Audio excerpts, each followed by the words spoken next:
STEM and Astronautical Engineering.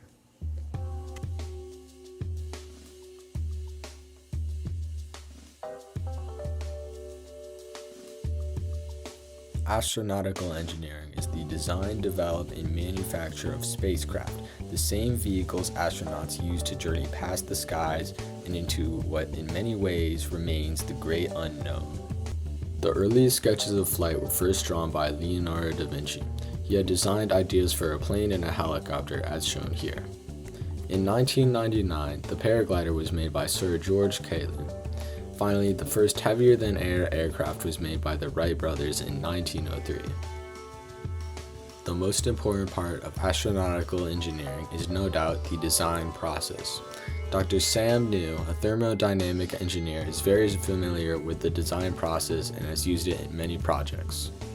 Oftentimes, at least in my position, you're proposing things to people, so you might be trying to get funding. So one thing you have to do is put together presentations about, why your idea has merit, how it works, what you're going to do with that money. Yeah, so I think a good example is proposing an interesting research topic. If you want to start that off, you first sit down and you try to sketch out what's the actual problem you're solving.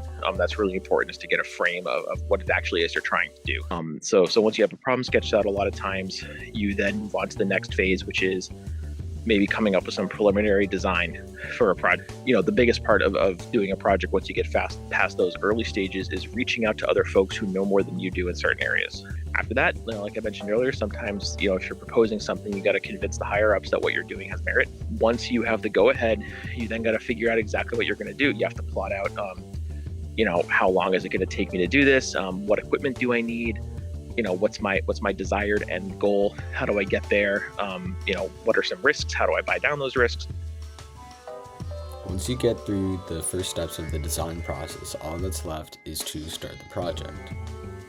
Moving on, here's some great examples of STEM and astronautical engineering. The goal of the James Webb Telescope is to look at what the universe looked like 200 million years after the Big Bang by examining galaxies over 13 billion light years away. The James Webb Telescope is specialized to scan for infrared light to study every phase in cosmic history. The most astonishing feature of the James Webb Telescope is how hundreds of systems can work simultaneously without any error. The goal of reusable rockets is to save money on future missions. A great example of reusable rockets is the SpaceX Falcon 9. The Falcon 9 is a two-stage rocket built to return its lower rocket stages to Earth upright on land or to a drone ship on the ocean. The Falcon 9 has 4 carbon fiber legs to resist the shock from landing and uses precise landing technology to land in a specific zone. The goal of Starship is to be a fully reusable transportation system designed to carry both crew and cargo to Earth orbit, the Moon, Mars, and beyond. Starship will be the world's most powerful launch vehicle ever developed, with the ability to carry in excess of 100 metric tons to Earth orbit. Starship will become the first full-flow staged combustion rocket engine ever flown. In conclusion, with development of rockets getting easier and possibilities of making it to other planets, the possibilities for the future are limitless. We will see how far STEM and astronautical engineering can take us.